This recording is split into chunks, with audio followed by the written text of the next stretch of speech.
Ayo, what's good? Ayo, what's up? My name's Mads Beef, and this is my Minecraft world.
So you probably don't know this about me, but I have an architecture degree, and it's been something that I've been hesitant to share because I never really wanted others to feel as if they need design education in order to feel comfortable creating in this game.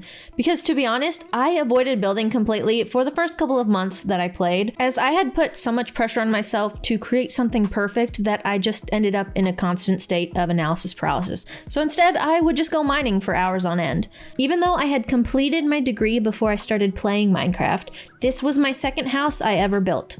The first was a mound of dirt with no windows or doors. I didn't even know that stairs existed, so to get to the second level, you had to jump up full blocks. This first building experience taught me that building in Minecraft is not easy regardless of previous experience, and this game was nothing like the other programs I was used to working in at the time. I have learned so much since I first started playing this game nearly 3 years ago, and I know that I still have so much left to learn, which is why I try to challenge myself in some way with each project that I tackle, so that I can continue to learn and grow. The primary resource that helped me learn to build in this game was observing others build and play, which is what led me to want to share my experience and perspective as well. One of the earliest epiphanies I remember having in architecture school was when I truly understood that there's no singular correct approach or solution to a design problem. Time and time again, I found myself surrounded by 100 other peers, and even though we were all given the same exact prompt, we had completely different designs due to our unique perspectives and skill sets.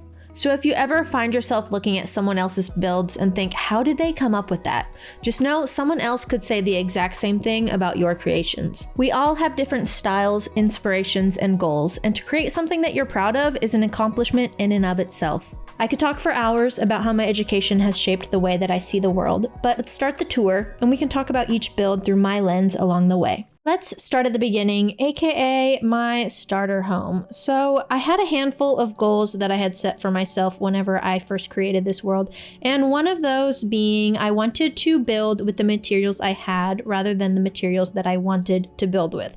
Because typically my natural inclination is to create a world and I will live out of a cave until I get an elytra and shulker boxes, and then once I do acquire those items, I allow myself then to go in and build because I'm able to easily obtain the materials that you typically don't work with, that you typically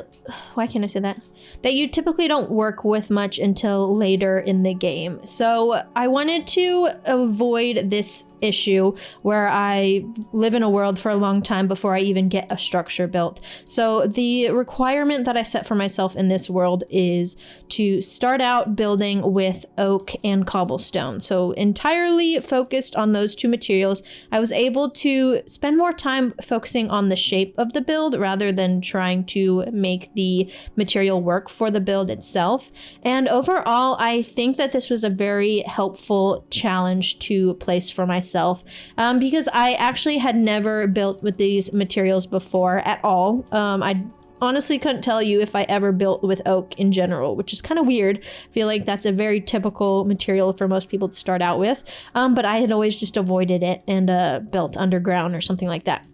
We did end up coming in later and texturing the walls a little bit more just to break up some of that cobblestone. So we brought in some andesite and some stone bricks, but it still keeps that same initial challenge of making some more basic materials work for me rather than waiting until I was able to get like dark prismarine or like red sandstone, something way out of the way from where I was living.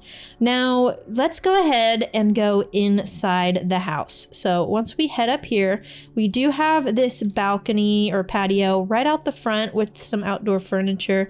And then once we get inside, this is the interior of the home. So I do tend to gravitate towards building based on what I know. So I like to set up spaces based on real life in some ways. So for example, to emulate a kitchen, we've got our brewing station here and all of the ingredients that we would need for brewing. And we even have an infinite water source in the center. But this is supposed to be a representative of a Minecraft kitchen, even though there's no cooking that is going on here. Now moving on towards this direction, this is where we've got our living room fireplace. So in reality, this room doesn't get a lot of action because it's when am I ever going to just like sit and stare at a fire? But it does bring a nice ambiance to the home and makes it feel more homey and cozy. Now this is where most of the action happens in this home. It is the storage room, aka, it's just makeshift storage under the stairs. This was my very first storage space in this world, and I still use it to this day. But we've got just about everything you could need categorized. I do get questions about how I like to organize, and I tend to start with categories. So if you pay a little bit more attention, you'll notice like these are all rock related. We've got cobble all the way down to deep slate. These are more ore related, so we've got a geode, and then it goes all the way up from ores, copper to redstone. And in some situations, we will break out a specific item if it needs more storage. So copper did get its own chest just because there's so many copper blocks as of 1.21. For this area, this is all like tree related. We got saplings, leaves, logs, wood planks, and then wood doors. I do like to separate these two out just because I do end up getting a lot of random items like signs and buttons and fences. So those get their own separate chests. And then this is more nature related. I did move some of these around, so it got a little weird at some point when I needed to make room for an end related storage chest. But other than that, we've got like bamboo, flowers, plants, food, grass, dirt, glass, sand, gravel. I do tend to try to keep like gravel, sand, and glass together. And then of course I keep the dirt and grass together. This is just kind of anything else. There's N, quartz, nether, mini blocks, lights. Once again, quartz is one that kind of got pulled out from the nether chest once I had a lot more quartz than I knew what to do with. But overall, this is a very functional way for me to start storing things. And then once I get to a point where I have too much stuff, I will start to break it out into its own storage space. So over here, we've got the armor and tools and weapons area. So I do have backups of almost all of my main armor and tools, and then I do like to keep others on hand for whenever I want to decorate armor stands, which is quite often. And I did end up acquiring a lot of shields from villager trading, so those kind of became a decorative block that I may have to make use of more of in the future. If I had the mod that makes item frames invisible, I feel like this could be a cool like dentaling type detail on the top of a roof line, but we'd have to test that later. This way, we do have a balcony with some places where I do pop in quite often to sleep in these beds, which is really nice. And this just looks out into the water. This was an original inspirational like viewpoint whenever I did start to build this house, as I knew I did want to have some type of like window viewing point and then balcony that looked out into the water. And if we go ahead and go up the stairs, this is where we've got a lot of that overflow storage. So we started to break it off into, say, we've got some wool items, we've got beds, which right now this is pretty lacking, but usually there's a lot of beds in there on standby, and then like we've got banners. So we kept these all wool related, but it kind of gets a little chaotic once we go from here because it really just turns into what do I need more storage for. So we've got this additional storage up here. This is like representative of a closet, which it's actually where I tend to come in and AFK. I'll close myself in here just to add an extra layer of protection between me and a potential zombie that could break down the door. But I don't actually have anything stored in these barrels. Now, this is the main bedroom, but I do just sleep wherever I have a bed. I have a lot of beds scattered throughout the entire world, so this is not the main bed I use. It's just convenient whenever I need it. But we've got the enchanting setup over here with a bookshelf wall that I use to separate this space because this was quite large whenever it didn't have this area. It was just one big attic basically. And we use that to start to split up the areas. But if you do want to see more in depth of each one of these builds, we do have a dedicated episode to just about every single build. So go check those out if you want to get a little bit more of a behind the scenes look at the process of designing them. And then this is my long overflow storage area as well. So we keep overflow flowers, the ones that we do have a lot of. We got overflow on the honey blocks, just some random items, some building blocks, some were just, we cleared out a ton of stone bricks and mossy stone bricks whenever we worked on our end portal room. And really just everything. At one point we did have a lot of overflow logs, and then we'd have started to tap into that reserve, so these are dwindling for sure. But we do have space for whenever we start to have too many of them again. Now let's head back downstairs. So you've seen the main living area, and below the armor and tools storage is where we have our original furnace system. So we just had 4 here where we would drop them into the hoppers, and we were using lava to fuel that. So this is where the lava farm is. And then below the stairs, we just have additional storage. And these are mostly rock related, so like andesite, diorite.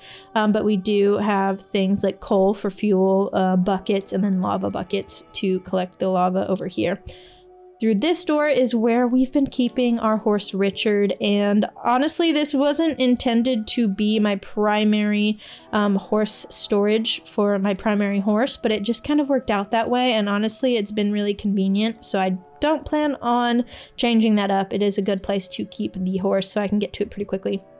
Now down these stairs, this is when we start to get into the mine shaft entrance. So one of the other goals that I had set for myself in the beginning is I wanted every space to have some intention behind the design. I've been very intentional about trying to make things look like they are purposeful and that they have use.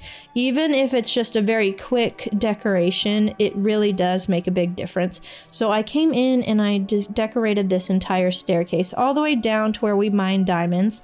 And over time, I've started to tap into the wings and the landings to start to create more spaces depending on what I need at the time. So pretty early on, I knew I wanted a librarian trading hall, but I didn't want to build a full-on structure for it just yet. So we went ahead and decided to build this underneath our base. So we have one of each villager on the upper floor, and then we have one of each villager on the lower floor as well. With the exception of the mace enchantments, I still don't have a mace, so I haven't had a need for the mace enchantments, but we will get those put in soon enough. But yes, we've got, say, 2 mending, 2 unbreaking, and they're just separated by level. And down below, we've got some storage, we got a sleeping station, and really just enough to pop in, take a nap if we need to, and then head on our way. And you will notice we've got some glass above some of the villagers, and that just means that I need to come in and start trading with them to turn them into masters. Just to see, I mainly use these guys, of course, for like glass. We use them for lanterns. I like to use them for bookshelves if I ever need those. But we have been trying to come in and convert all of them to masters, and we just have a couple remaining on the upper level, and I think we still need to do the lower level. But the goal is to eventually, I'm going to have half of these librarians relocated elsewhere, and because I wasn't sure what they were going to do with the librarian trading system, I decided to just get 2 of each just to be safe, with the concept that we will move them whenever we have a new place to take them. Now, at the bottom of the stairs, we've got our composting station. So this is where I'll drop off the poppies from the iron farm, or just any like excessive seeds or leaves or saplings. And this is where we start to turn them into bone meal. And then across from that, this is actually the hallway that leads to the underside of the villager breeder. So we just finished working on this hallway recently, and this is what we've got going on down here. So once again, you'll notice a lot of these areas that we've been working on, they're super simple, I would say. I definitely could use some more decoration like on this shelf, but I really did not want to overcomplicate it because it's looking way better than it did before. This literally was just like a 2 tall tunnel all the way down with no decoration. So we cleared it out, added some columns, added some details in the wall. And even with just the minimal decoration, it looks a lot better than it did before. And that really meets the needs that I have for the space. Now, this is where you get the villager to come out. We'll put a minecart there and it'll bring them out. And I did go ahead and set up a spot here where we have a zombie on standby if needed. I haven't had to use this yet for zombifying a villager, but if I do need to, we have a villager or a zombie ready to go. And then we can send them on their way wherever they're needed. And then below the villager breeder, we do sometimes turn off the breeder. So it's turned off right now. We have way too many villagers and nothing to do with them. So it's set up to be an auto crop farm now. So this actually feeds into that. And this is where all of the crops go down to. So these 5 are all carrots. And this is what's starting to fill up now. So they've started to convert back to wheat. Slowly but surely, and so we're getting a little bit more of wheat and bread and wheat seeds, but we do have a couple other chests for them to fill up once we fill these. So it's been nice. We were overflowing on the crop farm storage, and now we have a lot of excessive storage ready in case it starts to back up again. Now heading this way, we've got the librarian trading hall at the base of the stairs. We're gonna start heading down the stairs again. So we just worked on this on a live stream. If you want to see the whole process of designing it, go check that out. But we made what I would call, I don't think it can be classified as a super smelter because it's only 7 furnaces, but it is all connected to an auto fuel system. It's got an input system over here and an output system over here. But like it does a lot of stacks of items at a time, which is what I needed. Right now it's set up to bamboo. I do think at some point I'll probably want to make that into an auto crafter for like planks because the bamboo does go through very quickly. But we have a bamboo farm set up back here where the allays collect the bamboo, drop them off into these hoppers, and then that feeds into the furnaces for fuel. Now heading back down another floor, we have a couple of these walls where we just have glowstone with leaves and fences in front. And off the sides of this landing, we've got one of our main caves where we like to come in and farm glow ink sacks. This is where we'll get those when we run out. And then there's some other ores back here that we can use, or some andesite or granite. Whenever we need them, this is where we go to for that. But I just went ahead and added a proper staircase, but again, it's just simple. It does its job, but really it doesn't need to do a lot. I just wanted a proper staircase down where zombies couldn't come back up because they were sneaking in and making their way to my villagers, and I was having to cure the villagers way more than I would like to admit. So we've got that blocked off now where it's not a problem. And this is a space that hasn't seen the YouTube channel very often. I've showed it on stream maybe once, but it is just some of my sets that I made for some of the bits. I could have done these in creative, but I thought it was fun to have the set in the actual world. So we've got a green screen here that we used for the stack market bit, and then we have this set over here that I used for a bit. I think it was like What Grinds My Gears. It's like a Family Guy reference. We have that one over here, so we just have these spaces for sets, and the idea was if I needed to make more, we would just expand that way, but I haven't made any others other than these 2. Now heading downstairs, this is our next villager trading area. So originally I had 4 villagers. We had 2 weaponsmiths, 2 toolsmiths, and this is where I would come to trade them iron. But it has grown, and so we did end up relocating some of the other villagers. We did have a lot of masons over by the villager breeder that didn't have a home, so we brought them in here, and then we also got some clerics, leather workers. We got a armorer. We've got some shepherds and some fletchers. And then we got a couple more weaponsmiths and toolsmiths so that we're able to trade all the iron we need to, because that is our primary source of emeralds. We have way too much iron, and I barely am able to keep up with how much our iron farm actually produces. So we drop down here, and then that's where we do a lot of our trading for some of those other items that are not librarian related. Over here is the elevator landing area, elevator shaft. We'll go up this later, but I want to stick to the stairs for now. And then this is where I've got some overflow storage for, like, we have a lot of stone that we wanted to free up some shulker boxes, so we brought those down here. And then if we do end up having too much cobblestone, or say like cut stone, stone bricks, whatever, we can bring them down here as well. Heading downstairs, you'll see this a couple of times. We've got these walls with stairs just to add some texture and depth to the wall, but other than that, there isn't too much going on this level, other than we just added a staircase where I like to mine tuff. So if you head back here, you'll notice there isn't a lot of tuff, and that's because I've mined most of it. But if we keep going deeper, you'll start to see there are some pockets of it way back there. But yeah, we come down here quite often when we need tuff, and we just take everything they've got, and then whenever we're done, we go back up, and then we just kind of keep pushing further and further that way. We may have to find a new place to mine tuff soon, because we are starting to run out. And then down this level, we've got the leaf detail wall, which we've started to make a constant as we were finishing up working on this staircase. It's nice to have those little items that just tie the whole place together. They become very familiar, and yeah, it starts to feel like you are in the same area. We've got another one.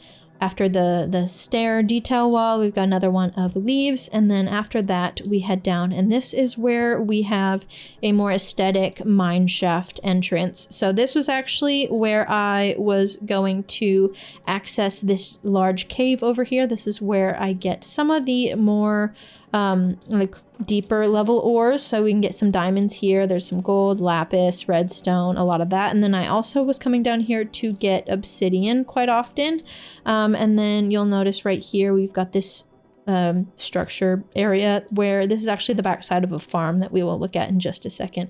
But yeah, so I wanted to fix this up because it was just a big open space and some like too tall little strip mines that we had going down here. I think I honestly started to open up this space so I could mine more deep slate at one point. But if you go back, we did this on a long play, and you can see that it looked quite different when we started. And then we just have some more decorative blocks. And then this one doesn't go very far.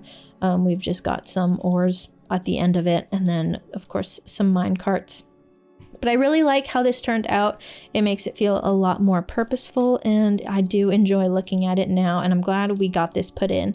Now down here, this is the last level of the mine shaft stairwell. So we are at -57, and this is that farm I was talking about. So this is actually a creeper farm. We have the cats and the carpet style creeper farm. And then this is that backside in that cave. We have lit up a lot of the caves around here, so we're doing pretty all right when it comes to gunpowder. We've got a handful of barrels full, but this is where they come in and we collect them. It's right under my base, so it's almost always running. Aside from those caves that we don't have lit up, it is fairly efficient. And I do really like having it under my base because I don't have to AFK for gunpowder like ever. This is another one of the elevator landing areas, which we have some more overflow storage, mostly for cobble deep slate. We do have a little bit of deep slate on standby here, but as we need to, we do have the space to store more, which is really nice. And here's the creepers, they're coming down. If we head down this hallway, this is actually where we have our beacon. Oh, I forgot I blocked it so that I could do something and you can't see the beacon beam. I'll need to go unblock it, but this is where the beacon is, so I can come down here and reset it if I need to. And it's nice having a more designed area to hold it, because it was, like I said, a lot of these spaces before I came in and fixed them, they were very much just purely efficient, and I would have like a 2x1 tunnel where I just barely could fit by, get to the top of the beacon, and then head back. But it did get very confusing trying to find my way through the area. So I am glad we've got these hallways set up so that we can find our way a lot better. Now this is how we get back up. So this first water elevator is going to take us to the level where those villagers are for trading. So we pop up here, and then if we go one more up, it's going to pop us out to the outside of the house. So there really weren't very many places to put this water elevator, so it ended up right by the house. But honestly, you can't even tell it's there, which I think is fun. It's a little hidden, but I wanted to place it here because I got tired of going up and down the stairs to get to my villagers that trade iron, and so we decided to drop in a water elevator as soon as we had access to soul sand, and then later when we got the creeper farm set up, we extended it down to the bottom level. Now I'm actually going to go back here and turn the beacon back on. So I think if I take that, it should activate, I think. Yeah, there we go. And it's working again. So yeah, we blocked that off because I needed the beam to be out of my face whenever I was doing some recording right over here. So the next build that I worked on after the starter home was the villager breeder. So this is the upper portion where we've got the villagers, and right now, like I said, it is set to be an auto crop farm, so it does double as both, but we actually enter it through the underside of this cliff, hill, mound, whatever you want to call it.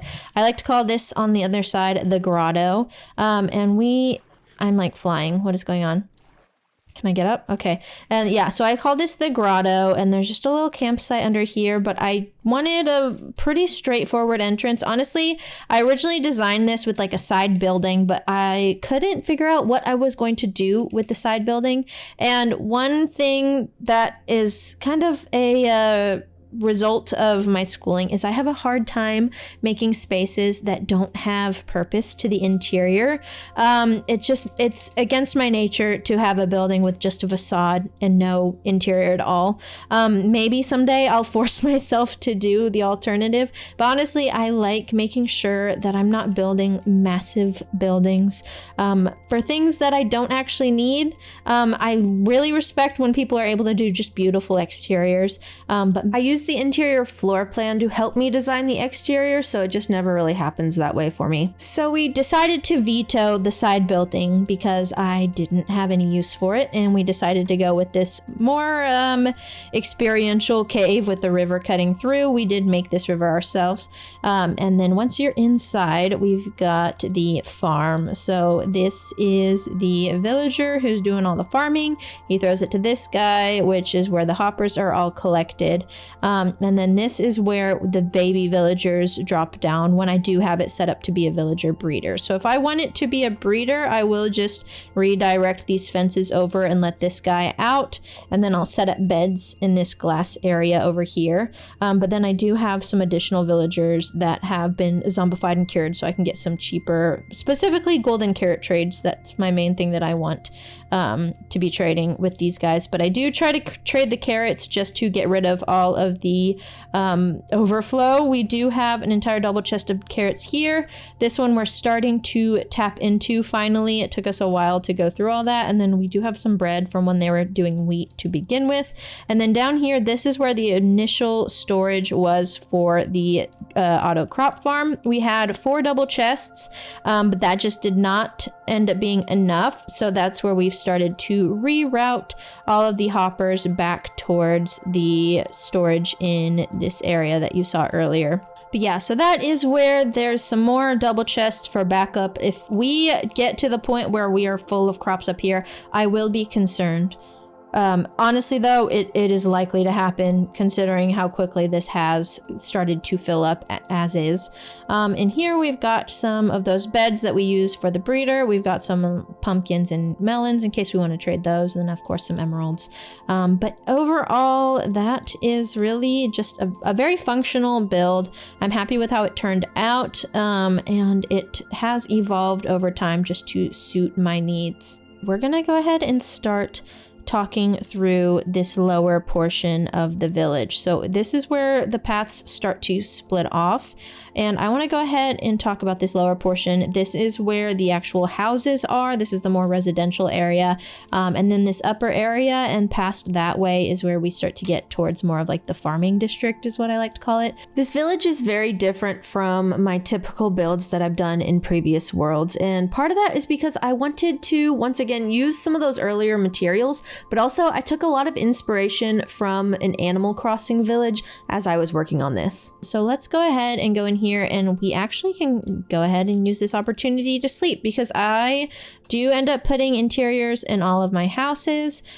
So they're all very simple interiors with a lot of the same components, but different layouts, and you'll start to notice that over time.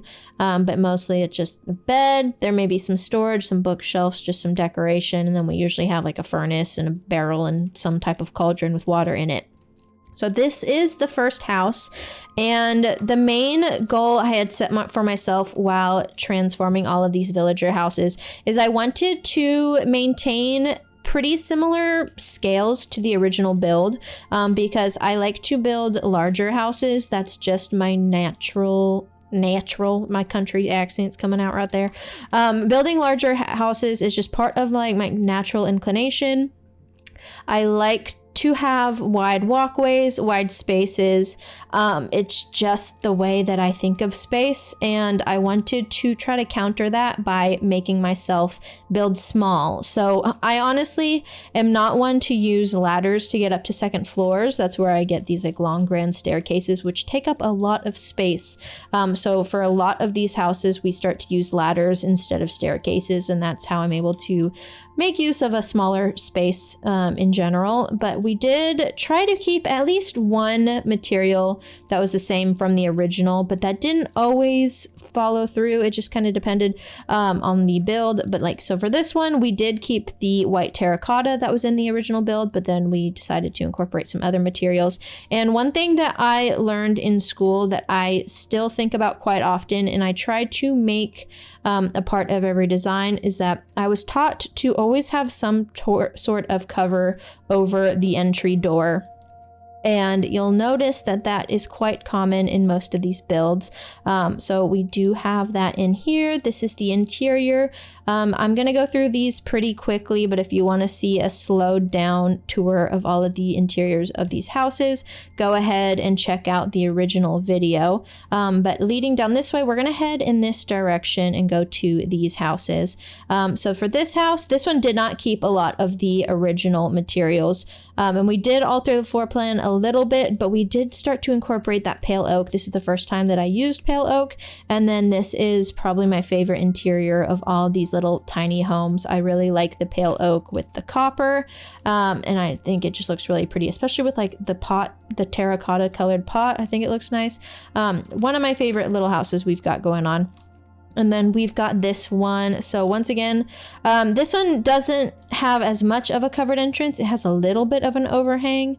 And then this one is a side entrance. So we wanted to vary up the direction in which we entered the house just to try something different, because I wanted these houses to, like I said, resemble the original villager homes in a way, but I also wanted to give them my own unique touch. So side entrances, material changes, layout changes. So this one did end up getting a little bit larger than the original footprint, but that is because we had two of the exact same houses. And so that one stayed more true to the original than this one did, because I didn't want them to be the exact same anymore. At the end of this path, we've got just a bench that looks out into the water and a tree. It mainly was because this path felt like it was leading to nothing. So I wanted to create this moment of like relaxation at the end and fix up the natural generated like rock cliff edge. And we added a little bit more of a retaining wall just to fix it up because this was quite boring to look at before. Now heading back, also you'll notice we have all of these light poles and each one has a crafting table in it. I like throwing those in just so that I always have a crafting table wherever I am in the village. We're gonna actually go this way into the farmer's market. So this is where we started to put some of those items on display, and eventually if we want to use this as overflow storage we can, but right now it's mainly just for aesthetics and display. We've got the flowers on this side is leather goods. This one is saplings, as well as the different mushroom blocks that you can grow. This display is for baked goods and different baked ingredients. So like the baked good ingredients is in eggs and honey bottles. Heading this way, we've got the produce stand, which these two are some of my favorites because this is when we first decided to start using armor stand, like armor poser mod. And I do try to keep a majority of the blocks in this world as vanilla as possible, but this is where one of those exceptions comes in, as well as mini blocks. So we do have mini blocks, and then we have the armor poser mod, but I feel like those are quite common to see in Minecraft these days, so I didn't feel too out of place bringing them into my world. But my main reason for trying to keep things as vanilla as possible is because if I do have people that are using the products that I'm creating as some form of inspiration, I don't want them to feel like they're unable to get the same results. So I think in this situation you could probably just put down an item frame with the different produce in it if you don't have the armor poser mod. And then you could find a different way to rearrange this meat display so that it works for you. But other than that, we try to keep the modded decorative blocks pretty minimal for that reason. These are actually in mine carts that are set on powered rails that are not powered, so it leaves them in place. And then the armor poser is holding all of the different items, as well as some white concrete powder to act as the ice to represent reach-in cases. And leading this way, we've got the cleric display. So basically anything that the cleric sells. I was originally calling these artisanal goods, but I don't think that is necessarily right because they're not handcrafted items really. But I think you get the idea. These are just items that the cleric would sell, little random knickknacks, I guess, is what you could consider them. We've got a picnic blanket over here. Again, a little bit of armor stand action going on there, but the rest of this is pretty much vanilla minus the mini block. And then this is the shepherd wool stand. And then leading this way, we've got the potions on display, and then we've got the dyes on display over here, which I talk about this a little bit more in the actual video. We only have 9 of the dyes here rather than all 16, just for space sake, and I didn't feel the need to have 2 greens and 2 blues, so we've just got a couple of each. This is our little pond where we keep our axolotls. It looks like they're just kind of locked in place. I think they're experiencing analysis paralysis, if I'm being honest, but I'm just glad that they have not despawned because I've had issues with axolotls going missing in the past, and I'm honestly surprised that they are still there.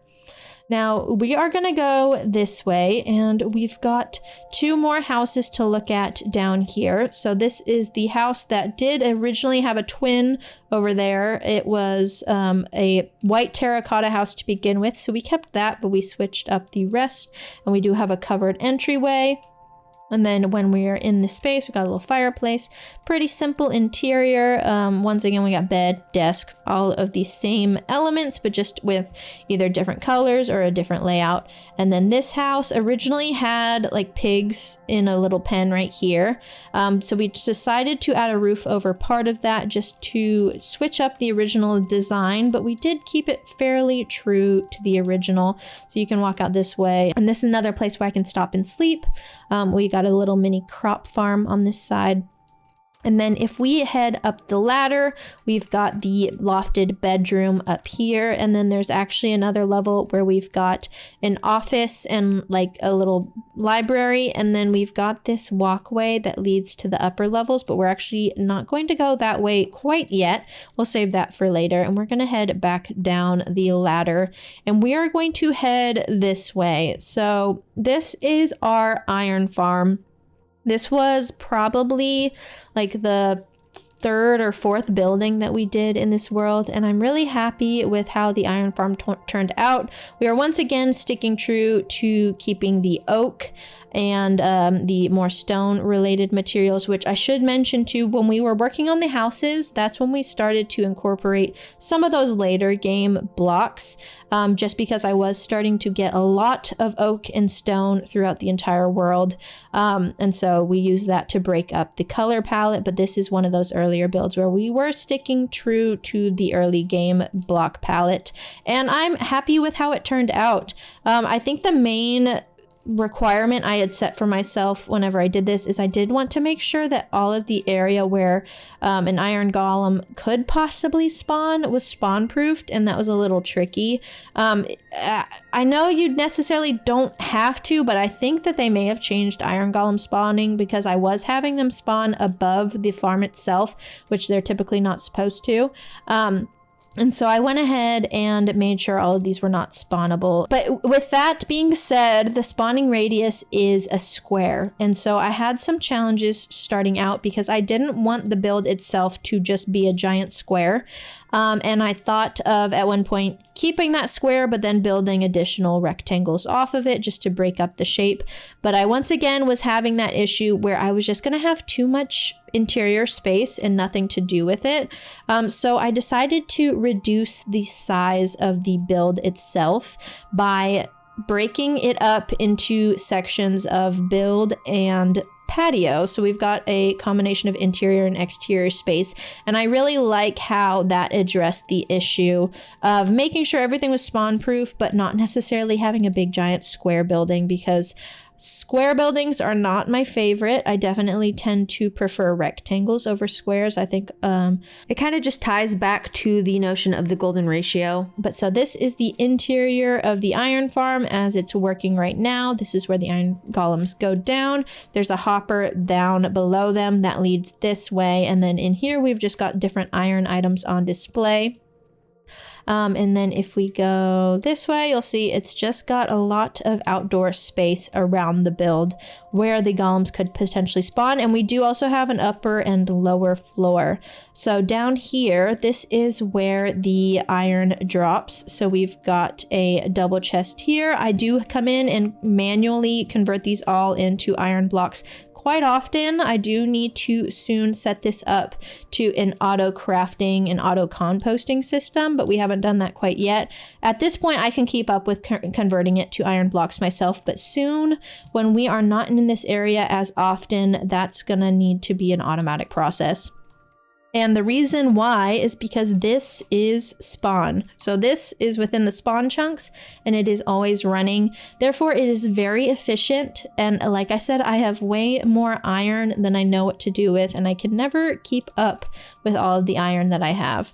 Now, we are going to leave the iron farm and start heading towards this upper level that I was talking about. So as you can see, this is where a lot of the farms are. We're gonna head this way. This is our chicken coop. So we've got some chickens just free roaming out here. They do tend to gather around by the trap doors, which is kind of annoying. You can't always see them, but they are in there. And then on this side, we've got some chickens in the corner, which is connected to a hopper, which leads into this barrel so that we always have eggs. And I mainly use the eggs for whenever I want to get more wither roses. I'll grab all the eggs, create chickens, and then spawn the wither. So we do tap into the storage quite often, but it does replenish itself very quickly. And let's head this way. This is where we've got the cow pen. And we've just got a very simple covered barn where they can walk in and out. And we used this design twice. So we actually used it there for the pig pen. And this one's pretty simple. It's very much the same, except for we just have a different shape of pig pen because we don't use a lot of the pigs. We do use the cows more though for leather. And then up here, this is where we have the final house. So since this one's on the upper level, this is more of like a farm focused house. So we do still have like the bedroom. We have a lofted bedroom on this one as well.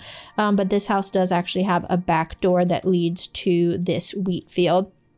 And if we make our way around, this is that upper walkway where that other house leads out. And if we walk towards this way, we've got the top of the villager breeder where we have the bell tower. So we could go ahead and ring the bell. And then around here, we've got some beets, and then we've got some wheat, and we're gonna go ahead and go this way. We've got potatoes here. And then we've got some more carrots over on this side of the pig pen, but we're actually going to go ahead and go in this building. This is what I call my combo farm. So this is one of my favorite farms to make early game, because I kind of smash them all into one space. If you walk in here, you'll see he's even sniffing right now. We've got sniffers, we've got sugarcane, we've got bamboo, we've got some bee nests that have honeycomb and honey bottles that they're producing. There's a honey bottle that just got thrown out. And then the allays will come and collect the item. Let me see, where's the honey bottle one? They're trying to do it now. So they come collect the item and then they'll drop them into the hoppers. And then the hoppers lead over into an auto sorting system that leads into this. It looks like one of them brought me some bamboo while I was standing there. But so yeah, we've got sugarcane, bamboo, honeycomb, honey bottles, torchflower seeds, pitcher pods, and then I do occasionally produce, or I'll go in and breed the sniffers, and then this one is just overflow. So all the sniffer eggs end up going into that one. Now let's head right back up and head out, and we're gonna go down this way. So this is our last animal barn that we've got.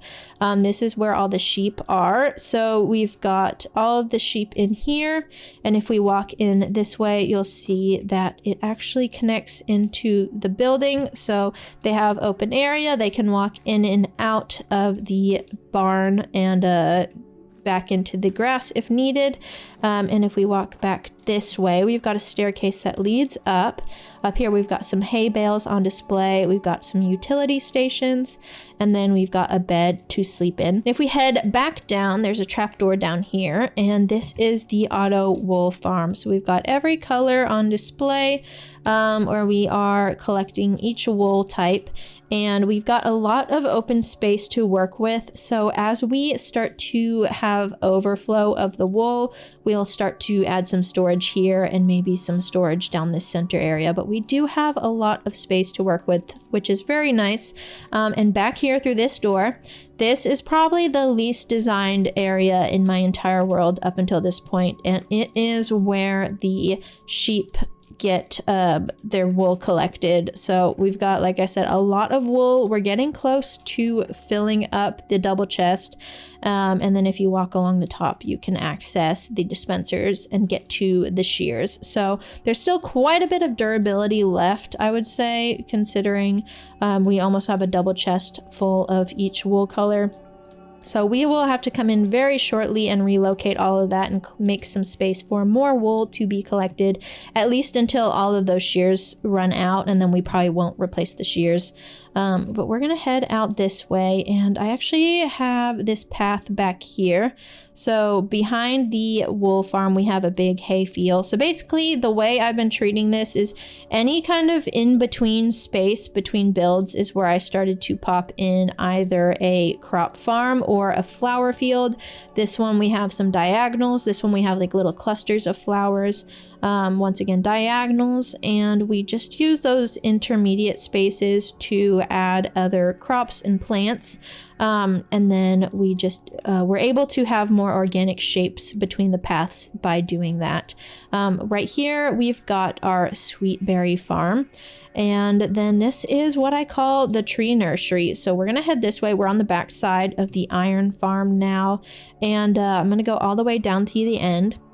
So we've got each tree type where I am trying to represent the growth phases of each tree. So we've got acacia, we've got mangrove, we've got cherry, we've got pale oak, and as you'll see, we've got like the saplings are the first part, and typically if they're one that's going to grow on their own, they have string above, But in this situation, since this one needs a 2x2 to grow, we can just place the sapling down together, or we can just place the sapling down on its own.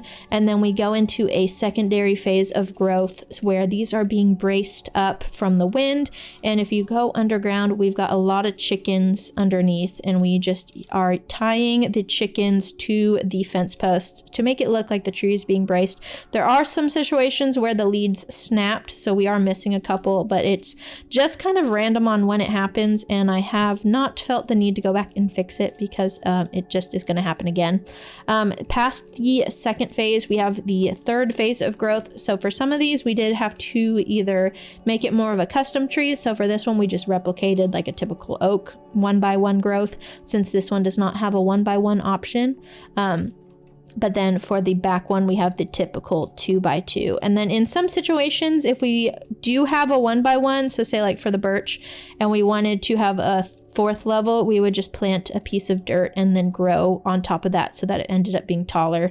But yeah, we've got all of the phases of growth. I wanted a way to display all of the trees with it feeling still very intentional and designed, and this was the best way I could think of doing it. And I really like having a place where I can go and chop down a mangrove tree if I really need to. I try not to touch these because I like the way it is now, but if I need to, it's there. And then leading on from the birch, we've got some azalea, so I went ahead and made a tree for that, even though it's basically just oak with different leaves. And then we've got oak, we've got jungle, we've got spruce, dark oak, and then it all is separated by a long line of bamboo. And then from that point on, we start to get into the pumpkin and melon farm. So a lot of space. It really does add up when I start to harvest these. I can get so many different pumpkins going back here. It looks like some of the farmland has gone away, so we'll have to fix that. But yes, we've got pumpkins and melons this way. And leading this way, it looks like we've got a pillager raid. We're just going to ignore them for now. But this way, I'm going to try not to break the crops, so we're going to stick around this edge. But we've got a little bit of a crater down here that I wanted to build a bridge over just to have a more convenient way of accessing this side of the crater.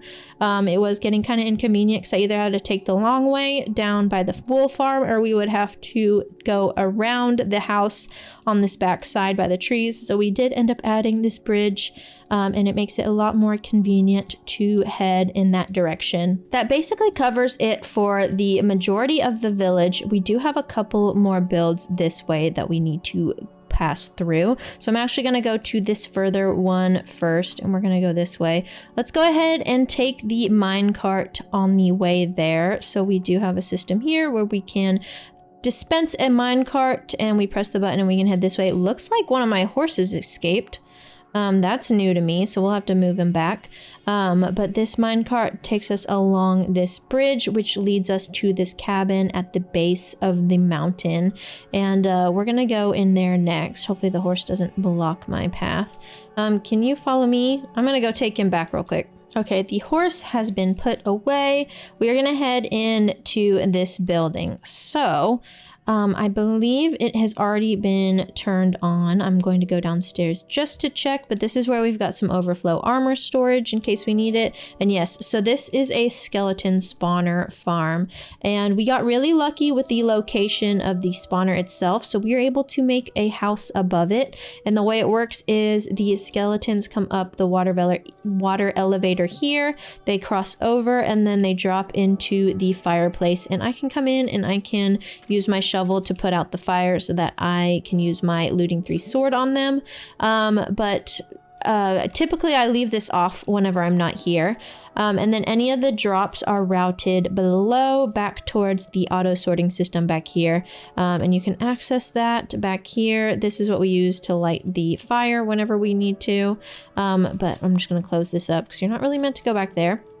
And we've got plenty of bones, we've got plenty of arrows, and actually, fun fact, nobody's really been talking about this a lot, at least I haven't heard many people mention it, but as of 1.21.4, there is a bug where the spawner mobs are not dropping their armor or bows, and so I have not been getting bows from this for a while. The last time I got any form of armor is just this golden chest plate, and that was a while ago. So I'm hoping that they fix that in a coming update, but yeah, I haven't heard a lot of people mention it, so I don't know if it's even on their radar. I'm gonna head out the front door right here. We do have a little bit of a dock with a boat, just some small decorative items out here, but this is supposed to feel very remote and secluded. And then we've got a little side building shed, which is also leading into the opposite side of the auto sorting system. So let's head back into the house. So you saw downstairs, which leads to where I can flip the lever, which actually I'm gonna go ahead and do that. I don't really like leaving this thing running just because it can get very noisy, but if I flip that, it turns on the lights so that it stops the spawner from spawning. And then over in this area we've got the enchanting setup, and then if we head upstairs, this is the main landing. There is this additional level which we have not found a use for yet. This is one of those spaces that did end up being just bonus space. I don't have much of a purpose for yet. We will have to make purpose for it later. We may do something with the dogs. I have brought this wolf over from whenever I acquired it at a different point, but I did need this to be a certain height in order to get the skeletons to be a single hit drop. So they are all the way like up in this attic. It's like right underneath the it's like right up against the roof ridge line. So let's head back downstairs, and we are going to go out the door back onto the bridge. And I do have a horse stable right here where I keep all the horses. Honestly, I'm going to move that so that they don't follow me around with the golden carrots everywhere. But we have a lot of horses this way, but this actually hides another farm. So if we drop down back here, we have a double cave spider spawner. So I can turn this one on if I want to. Right now it's turned off. And then I have another one over here that I can turn on, and I at one point tried to connect them so that they all fed into one point, but they were just starting to climb up the walls too easily, so I decided to keep them separate. But I do like the dual levels that it created in this space, which I probably wouldn't have done if I had just fed them all into one point. So it ended up being a nice little result of the situation I was working with, and both feed into an auto sorting system where we've got a lot of string. We've got a lot of spider eyes, and then this is all overflow, and then we've got some cave spider heads in this last round of double chests. And then we have another enchanting setup, because I do like to try to keep one with every XP farm that we have going. And then on this other end of the hallway, we have a geode. This is where I come to get amethyst clusters or any kind of amethyst shards, so I'm able to get to this pretty quickly, and it's nice to have that when I need it. Now let's go ahead and head back up into the horse stable. We're going to close the door and head back in this direction, which luckily, because of the way I have the fences, the horses can't really follow me out too easily unless I allow them to by opening up more fences. We're gonna go ahead and take the minecart back. I do try to make this pretty equal, so if I take one way, I take it back just so that I can make sure there are always enough minecarts on either side. I do tend to fly more these days, but I was using the rail system quite a lot before I got my elytra, and it still is nice to have this bridge here because I mean I can walk my horse across it pretty easily. I can move villagers across pretty easily. And then we are back at this building, which is the train station or travel center, whichever one you want to call it. And this is where we have some of our cartographer villagers, and I've been using this as a place to display any maps that I accumulate within the game. So we've got some buried treasure maps, but we do also have an ocean monument map. We've got some trial chamber maps as well, and any kind of map I get I will display here. Over here we've got some like extra maps that some of these are duplicates of other ones that I've already put up. Then we've got stuff to sell the cartographers, and then this is where we have a map of our village whenever we finished the village transformation. So that was a couple months ago now, and we can go ahead and go upstairs real quick, and this is where we keep our overflow nether storage. So a lot of netherrack we've been accumulating, but anything else that we just get a lot of ends up here. So we've got like red nature, as in anything crimson related, anything warped related, and then we've got a lot of items like basalt, soul soil, soul sand, black stone, all of that. And then up here we have a villager that was a zombie that I cured, and I didn't really have a use for him, so he just kind of he's become a resident of this upper level, and I haven't felt the need to move him. He doesn't have a trade locked in yet, so I can move him at any point, but I've just been letting him live up here because I don't feel the need to relocate him anywhere else, because I don't really have anywhere to put him yet. Out this door we have a balcony with some beds to sleep on, and then just like looks out into the oak forest. And then if we go back, I hope that's not one of my horses. It doesn't look like it, but maybe they wandered off. If we go this way, we've got the 4 other cartographers here. Additional storage under the stairs. I don't really put a lot here other than some bonus acacia doors, some of the old maps that I had locked in. Occasionally, I do have a zombie problem in this area, and they do steal my doors and convert my villagers. So I do have to kind of keep bonus doors in case that happens again. But I have closed this off with the hopes that they will not make their way up again. I'm hoping they can't figure out that if they walk around, they'll find their way up here. So far, so good, but we will see. Only time will tell.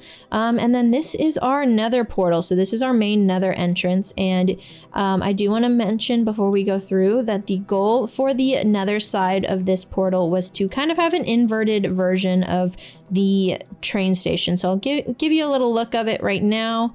But I tried to use all nether materials and recreate this in what I've been calling like an alternate dimension, or like the upside down. And so you'll see we've got some overgrown roots and everything again. Oh wait, I forgot I don't have my gold on. I need to move.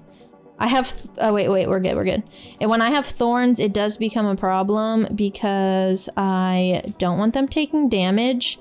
But right now we are okay because we don't have the chest plate on, because we only have thorns on our chest plate. Okay, let's see if they're still mad at me. But anyways, the piglins, I can trade with them, but they are kind of like representative of the nether version of the villagers. And then we've just got a lot of the same layout of blocks, but with nether wood rather than overworld wood. And instead of going upstairs, we can go downstairs, and that is where I go to mine a netherite. So we've got a big, long mining area down there. And then this is what we've been working on stream a lot lately. So this is the start of our nether hub and our nether highway. So we just finished this one. I'll take you this way because it's actually shorter. So this is the path to the trial chamber, and I eventually would like to make a trial chamber farm, but that's the portal that leads to it. And I do have these moments where you can look out, where we have some windows and you can see we're in a basalt delta right now. And then we used the opportunity in each tunnel to have these like intermediate spaces where we have decoration that is representative of where the tunnel is going. I do need to get some more breeze heads. There are a couple of other items I would like to decorate, like specifically some banners, but I have not acquired the banner patterns quite yet. So we will have to get those over time. But overall, we've just been using blocks from the actual destination to decorate the in between these columns. And you'll notice that we run quite quickly, and that's because we've got soul soil underneath these blackstone slabs. So we can run pretty fast, but since it is soul soil and not sand, it does not slow us down if we don't have the soul speed enchantment. And then this tunnel leads to the end portal room. So in this situation, we're using a variety of end stone and purple to decorate in between the columns. And we've got a little villager right here, which we need to name. I'm pretty sure we're going to name him Gaston because that's what they suggested on stream. And I thought that was really cute. But I just threw a shulker head on him because I think it's really funny whenever they have a different mob's head on. And he's the new mascot for this tunnel. Now, again, we've got some windows right here, and I wanted to build these tunnels in the actual nether rather than the nether roof, because I do really like having these moments when you can look out into the nether, because it honestly looks pretty cool, and you don't really get that experience whenever you are building on the nether roof. And at this point in time, I am reserving the nether roof for any nether specific farms that need to be on the roof.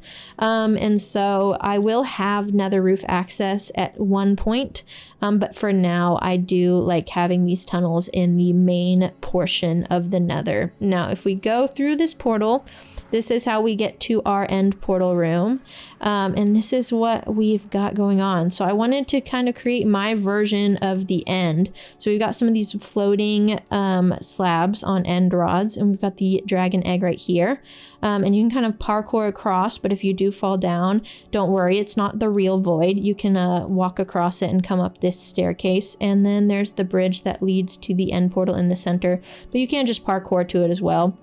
It's not super difficult parkour.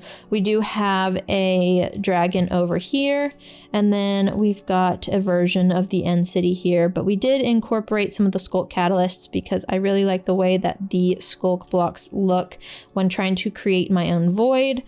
So yeah, we've got some void moments in the floor, in the walls, and in the ceiling. And then if you come over here, we actually are using this as like bonus storage because occasionally a zombified piglin will come in and I will get rid of them, as one does, and it will start to convert sculk unintentionally. It does happen every now and then, so I do kind of have to keep some blocks on standby in case that happens so that I can replace them. It has happened once or twice, but that is what we've got for the end portal room. There's not really much going on in the end, so we're not going to go in there, but maybe in the future we'll be able to do some different designs in the end. But if you'd like to see more about my journey to the end, go check out that video. We just did that in the last episode, which is why we are doing this world tour now. This is symbolizing the end of the first 10 episodes. I wanted to use this as a checkpoint to show where we're at after 10 episodes in this world, but also this is the end of phase 1 in this world. So my main goal for this world to begin with was to focus on Spawn Village and transforming that. Now I am 95% complete with that village. There's really not much else to do. And so we are going to be moving on to the next phase moving forward, which is going to be the city. And I'm really excited to work on that because it will align more with my natural style. A lot of this Spawn Village has been me trying to push my limits or challenge myself in a way that goes against like what I naturally want to do. And like I said, I tend to want to build with a lot of those later game materials, but I had been forcing myself to stick with early game materials as best as possible. I've been trying to challenge myself when it comes to scale, and now we are kind of moving forward with a lot less limitations. And we're going to be going more into my preferred style, which is what I would call like an Italian city. I love buildings with markets below and housing above. And in my previous world, we did get to tap into that a little bit at the end. But by the time that we started working on this world, we had kind of, we didn't get to fully embrace that style. So I'm very excited to really get to tap into that. And we'll be continuing to extend our nether wing, our nether highways as we go. Okay, we're out of the nether now. I don't have to worry about magma cubes or piglins that don't like me being around. Anyways, what I was saying is if you are interested in seeing what we've got going on next, like I said, we're going to be moving to a completely new location pretty soon, starting a brand new base in a brand new style, and just a new era of this world. And honestly, I picked this seed specifically for a location that's off in that distance, quite a little bit longer, maybe like 3 times this bridge's length that way.